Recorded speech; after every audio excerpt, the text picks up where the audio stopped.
मला असं वाटतं की सगळीकडेच आता निवडणुकीचे पडघम वाजायला सुरू झालेले आहेत. अंबरनाथ शहराचं आरक्षण पडलेले आहेत आणि आता आमची जी लोकं आहेत त्यांना पुढच्या काही दिवसात काय काम करावं याच्या बाबतीतली काही नियमावळी, काही कमिटीज आता प्रत्येक प्रभागाला भेटी देणार आहेत. त्या प्रभागाचा अहवाल घेऊन ते पक्षाकडे सादर करतील आणि त्याच्यानंतर सन्माननीय राजसाहेब पुढचे निर्णय घेतील. तर आता आम्ही कामाला लागलेलो आहोत. याद्यांवर काम करण्याचे सन्माननीय राजसाहेबांचे जे आदेश आहेत ते आम्ही पुन्हा आज आमच्या सर्व पदाधिकाऱ्यांना सांगितलेलं आहे की यादीवर काम करा. कारण हे जे निवडून येतात ते लोकभावनेवर नाही तर मतदान यादीमध्ये केलेल्या घोळामुळे. तर या वेळेला आम्ही पूर्ण तयारीने असू.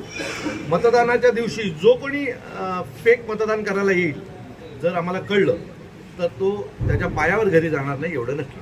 नगराध्यक्षासाठी मनसेकडून अंबरनाथमध्ये 100% देणार. सन्माननीय राजसाहेब आता तोच आमची चाचपणी चालू आहे.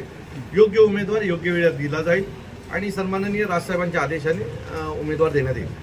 आता isakal.com आहे देशातील नंबर 1 ची मराठी न्यूज वेबसाईट.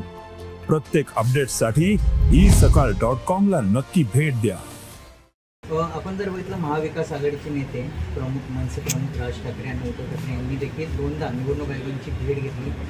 मतदार यादीचा घोळ, मतचोरी अनेक प्रश्न उपस्थित केले. मात्र निवडणूक आयोगांनी कोणत्याही प्रकारचे उत्तरं दिली नाही. मी तुम्हाला एक सांगू, आम्ही आमच्याकडनं असं व्हायला नको की निवडणूक आयोगाला आम्ही भेटलो नाही. आम्ही आमच्याकडनं ती प्रक्रिया पूर्ण केली. आम्ही चुका दाखवल्या, आम्ही सगळ्या गोष्टी केल्या. बरोबर आहे. याच्या पुढे जे काय घडेल त्याला जबाबदार निवडणूक आयोग. कारण आम्ही जर तुम्हाला सांगितल्याच्या नंतरही जर तुम्ही तुमचे डोळे बंद ठेवणार असाल तर ते डोळे कसे उघडायचे आम्हाला नीट माहिती आहे.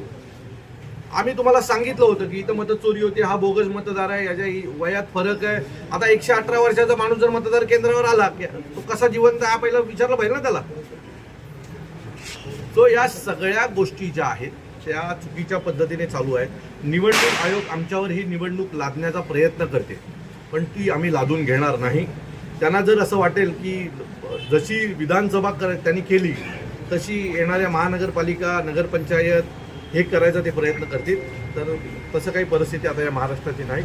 आम्ही जी काही वज्रमूठ सर्व पक्षांनी एकत्र तयार केले ती वज्रमूठ यांच्या तोंडावर पडल्याशिवाय राहणार. दादरच्या छत्रपती शिवाजी महाराज पार्कमध्ये ह्यावेळी दरवर्षी दीपोत्सव साजरा होतो. ह्यावेळी प्रमुख नेते जे आहेत उद्धव ठाकरे यांच्या हस्ते उद्घाटन होतं. आनंदाची गोष्ट आहे.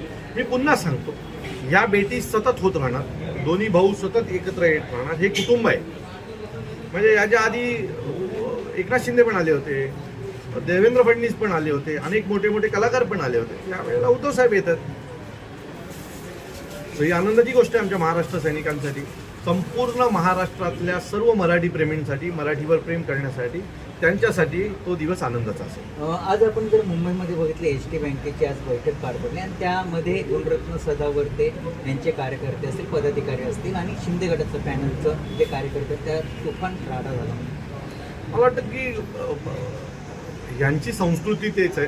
ते सत्तेत पैशाच्या जीवावर आलेली सत्तेत आलेली ही लोक आहेत. बरोबर आहे. त्यांना लोकभावना नाही आहे. त्यामुळे अशाच मारामाऱ्या होत राहणार. बघूया पुढे, हे काय थांबणार नाही. एक शेवटचा प्रश्न, आपण गाडीने आलात 2 तास, आपण वाहतूक 2.25 तास. हां नाही का, वाहतूक कोंडीचा प्रश्न ठाणे जिल्ह्याचा तर अतिशय वाईट आहे.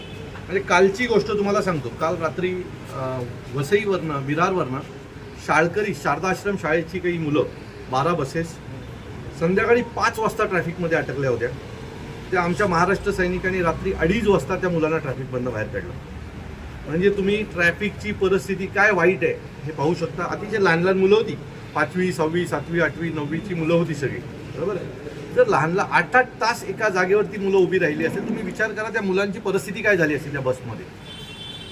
एक तर त्या रस्त्याला अंधार असतो, हॉटेल नाही आहेत, बाथरूमची व्यवस्था नाही आहे, खाण्यापिण्याची व्यवस्था नाही आहे. सो काल आमच्या महाराष्ट्र सैनिकांनी, आमचे तिथले नगरसेवक आहेत प्रफुल्ल पाटील, त्यांनी तिथे त्यांची खाण्याची व्यवस्था केली, पाण्याची व्यवस्था केली, बाथरूमची व्यवस्था केली. त्याच्यानंतर रात्री 12-12:30ला सगळी ट्रॅफिक डायव्हर्ट करून त्यांच्या गाड्या नो एंट्रीतनं बाहेर काढून फाउंटनपर्यंत पोहोचवल्या. सो ही जर परिस्थिती या ठाणे जिल्ह्याची, पालघर जिल्ह्याची असेल तर राजकीय नेत्यांनी, मोठ्या मोठ्या मंत्र्यांनी त्यांच्या पदाचे राजीनामे द्यावेत. देश विदेशातील प्रत्येक घडामोडींचे लाईव्ह अपडेट मिळवण्यासाठी आता साम टीव्हीच्या सर्व सोशल मीडिया प्लॅटफॉर्मला लाईक, फॉलो आणि सबस्क्राईब करा. तसंच सर्व नोटिफिकेशनसाठी बेल आयकॉन प्रेस करायला विसरू नका.